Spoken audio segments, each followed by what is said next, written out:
नमस्कार दोस्तों। अगस्त 2021 में अफगानिस्तान पर तालिबान से पूरी तरह से कब्जे के बाद और अफगानिस्तान को पाकिस्तान के द्वारा मदद के बाद ड्यूरेंट लाइन अचानक से सुर्खियों में आ गई।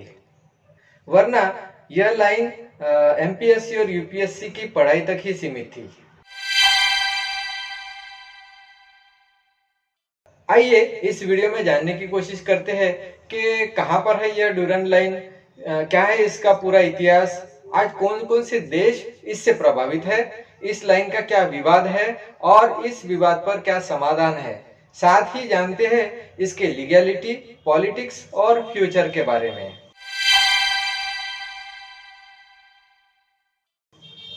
ड्यूरेंट लाइन यह 2670 किलोमीटर लंबी एक इंटरनेशनल बॉर्डर है जो अभी पाकिस्तान और अफगानिस्तान के बीच में है। इस बॉर्डर को ब्रिटिश इंडियन गवर्नमेंट के secretary sir Henry Mortimer Durand ने 12 नवंबर 1893 को अफगानिस्तान के अमीर अब्दुल रहमान के साथ एक एग्रीमेंट के बाद बनवाया था। लेकिन 1947 में भारत के आजाद होने के बाद और एक नए देश पाकिस्तान के बनने के बाद ड्यूरेंट लाइन पर अफगानिस्तान ने ऑब्जेक्शन उठाने चालू कर दिए और 1905, 1919, 1921 और 1930 में अफगानिस्तान के राज्यकर्ताओं से संधि के बाद इस अंतरराष्ट्रीय सीमा की पुष्टि करने के बाद भी अफगानिस्तान ने ड्यूरेंट लाइन को ही मानने से इनकार कर दिया है।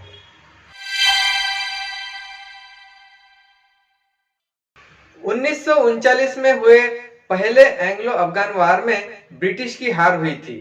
1878 से 1880 में हुए दूसरे एंग्लो अफगान वार में अफगानिस्तान के शासक अब्दुल रहमान की गद्दी को उखाड़कर फेंका था।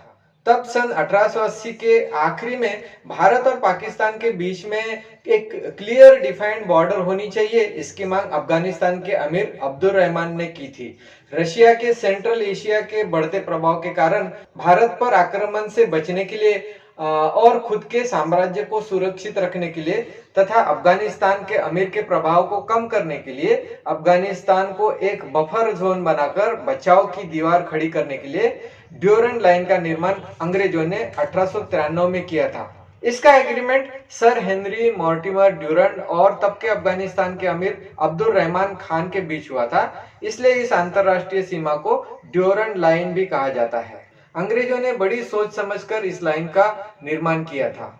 1893 में जब यह ड्यूरेंट लाइन बनाई गई थी तब पाकिस्तान भारत का हिस्सा था और भारत पर अंग्रेजों का राज था। भारत से पाकिस्तान 1947 में अलग हुआ, तब उसको यह ड्यूरेंट लाइन विरासत में मिली, लेकिन अफगानिस्तान ने इसे मानने से ही इनकार कर दिया। इस बॉर्डर की वजह से वहां पर रहने वाले पश्तूनियों के परिवार, घर और जमीन दो देशों में बंट गए और अफगानिस्तान का बहुत सा हिस्सा नए पाकिस्तान में चला गया। पाकिस्तान का निर्माण होने के बाद इस बॉर्डर के कारण पाकिस्तान और अफगानिस्तान के बीच बहुत ज्यादा विवाद बढ़ गए। अफगानिस्तान ने पाकिस्तान के कई इलाकों पर अपना क्लेम किया। भारत के आजाद होने के बाद पाकिस्तान में रहने वाले पश्तूनियों ने अलग देश की मांग की जो ब्रिटेन और पाकिस्तान ने नहीं मानी। भारत पाकिस्तान के बॉर्डर पर जितना तनाव और आतंकवाद है उससे कई गुना ज्यादा तनाव पाकिस्तान और अफगानिस्तान के ड्यूरेंट लाइन पर है, जहां पर रोज ही आतंकवादी गतिविधियां और दोनों देशों की सेना की अनुचित कार्रवाई के कारण वहां पर रहने वाले लोगों का जीना हराम हो चुका है। 1901 में अफगानिस्तान के अमीर अब्दुल रहमान की मौत के बाद उनके पुत्र अमीर हबीबुल्लाह खान ने एग्रीमेंट में कुछ टर्म्स और कंडीशन को बदलाने के लिए अंग्रेज सरकार से कई बार बातचीत के 21 मार्च 1905 को फिर से नया एग्रीमेंट बनाने की सहमत हुए और दूसरा एग्रीमेंट बनाया गया, लेकिन फिर भी इस बॉर्डर का विवाद खत्म नहीं हुआ। उसके बाद भी रावलपिंडी में 1919 में ट्रीटी ऑफ पीस साइन हुआ और विवाद खत्म करने का दावा किया गया, लेकिन सारे विवाद सिर्फ पेपर पर ही मिट चुके थे, असलियत में कुछ भी शांत नहीं हुआ था। अफगानिस्तान के पास इसके लीगैलिटी के मुख्य 3 कारण हैं। ड्यूरेंट लाइन यह भारत और पाकिस्तान के बीच में डाली गई थी जब वह ब्रिटिश के कब्जे में था। पाकिस्तान को अंग्रेजों ने निर्माण नहीं किया, इसलिए भारत का अफगानिस्तान के साथ अब कोई संबंध नहीं बचता, तो अब ड्यूरेंट लाइन का भी अस्तित्व नहीं बचता। इस ड्यूरेंट लाइन को अंग्रेजों ने अफगानिस्तान पर जबरदस्ती थोपा था, लेकिन अंतरराष्ट्रीय बॉर्डर की मांग अंग्रेजों ने नहीं बल्कि वहां के शासक अमीर अब्दुल रहमान ने की थी। ड्यूरेंट लाइन एग्रीमेंट सिर्फ 100 साल के लिए था, जो 1993 में अपने आप ही खत्म हुआ। लेकिन इन सभी बातों के कोई भी सबूत अफगानिस्तान के पास नहीं थे, इसलिए अफगानिस्तान के सभी आर्गुमेंट कमजोर साबित हुए और इसलिए यह जो ड्यूरेंट लाइन है यह एक अंतरराष्ट्रीय सीमा है, यह फिर से साबित हुआ। अफगानिस्तान और भारत इन दोनों देशों के लिए इसके नियम बंधनकारक है, क्योंकि इस संधि को 1905, 1919, 1921, 1923 और 1930 को रिवाइज किया गया था और अफगानिस्तान ने इस ड्यूरेंट लाइन को इंटरनेशनल बॉर्डर माना था। लेकिन जब ब्रिटिश ने 1947 में भारत पर हक छोड़ने की बात की, तब अफगानिस्तान ने इस ड्यूरेंट लाइन को मानने से फिर से इनकार कर दिया और फिर से नई बॉर्डर बनाने के लिए आवाज उठाई। जब अंग्रेजों ने ड्यूरेंट लाइन बनाई थी तब वह ज्यादातर नदी के किनारे किनारे बनाई गई थी, जो कि एथनिक बाउंड्रीज नहीं है और इस बॉर्डर पर ज्यादातर केवल पश्तूनी लोग ही रहते हैं और आज भी 41 मिलियन पश्तूनी वहीं पर रहते हैं। इस ड्यूरेंट लाइन ने वहां पर रहने वाले सभी पश्तूनियों को दो हिस्सों में बांटा था। एक साइड से पाकिस्तान और दूसरे साइड से अफगानिस्तान राज करता है पश्तूनियों पर। ड्यूरेंट लाइन की वजह से पाकिस्तान में रहने वाले पश्तूनियों पर पाकिस्तान का कंट्रोल आ चुका और जिसकी वजह से वो गुस्से में आ गए और फिर ब्रिटिश कॉलोनियल गवर्नमेंट की वजह से भी वो परेशान थे। यह ड्यूरेंट लाइन बनाने वाले ने वहां पर रहने वाले एथनिक ग्रुप्स का बिल्कुल ही विचार नहीं किया, ऐसा अफगानिस्तान को लगता है और इसी वजह से पाकिस्तान और अफगानिस्तान के बीच कई सारे युद्ध हुए हैं, जिसका असर आज भी दोनों देशों की प्रगति पर पड़ रहा है। इसकी वजह से पाकिस्तान में रहने वाले पश्तूनियों को पाकिस्तान में अलग राज्य की मांग करने के लिए अफगानिस्तान और तालिबानी आतंकवादी और राजकारण के लालची राज के नेता भड़काते आ रहे हैं। इस बॉर्डर पर रहने वाले लगभग 41 मिलियन पश्तूनियों को वहां पर पश्तूनिस्तान देश बनाने के लिए ज्यादा सपोर्ट मिल रहा है। यही नहीं, पश्तूनिस्तान यह एक ऐसा प्रदेश भी है जो अफगानिस्तान और पाकिस्तान के बीच में है और जहां पर ज्यादातर पश्तूनी रहते हैं। ड्यूरेंट लाइन एक ऐसा एरिया है जहां पर पाकिस्तान, अफगानिस्तान और विदेशी सेनाओं के द्वारा suicide bomb attacks, air strikes और स्ट्रीट फाइटिंग लगभग रोज होते रहते हैं।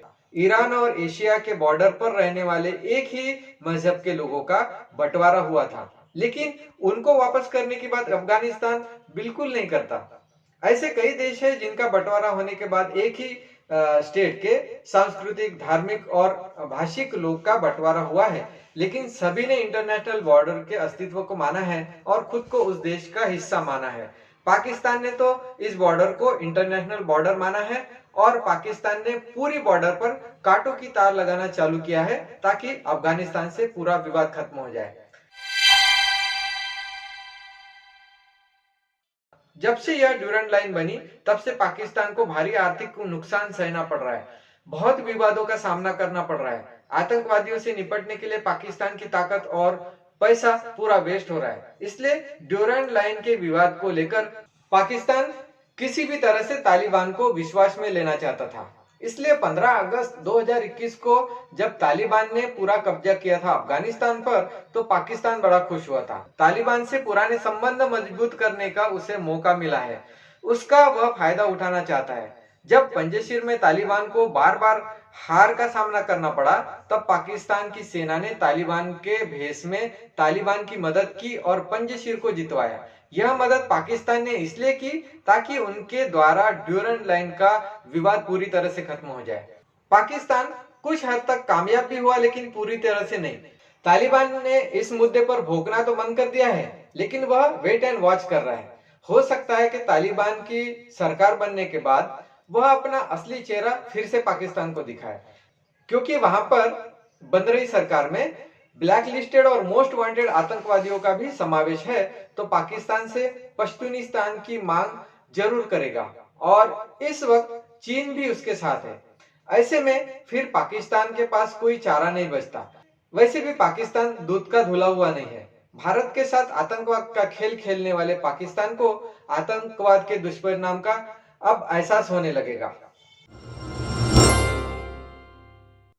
यह एक अंतरराष्ट्रीय मामला है और यह तब पूरी तरह से खत्म होगा जब पाकिस्तान और अफगानिस्तान दोनों भी ड्यूरेंट लाइन को अंतरराष्ट्रीय सीमा मानने लगेंगे, जिसके लिए कोई भी नया एग्रीमेंट बनाने की बिल्कुल ही आवश्यकता नहीं है। लेकिन पॉलिटिशियंस और कट्टर आतंकवादी ऐसा होने नहीं देंगे और हमेशा की तरह पश्तूनियों को भड़काने की कोशिश करेंगे। अफगानिस्तान और पाकिस्तान को शांति चाहिए तो या तो एग्रीमेंट को माने या तो फिर अमेरिका की किसी नए चाल में फंस जाए। आज के लिए बस इतना ही। आप अगला वीडियो कौन से टॉपिक पर देखना चाहते हैं वह जरूर नीचे कमेंट बॉक्स में लिखें। फिर मिलते हैं और एक नए वीडियो में।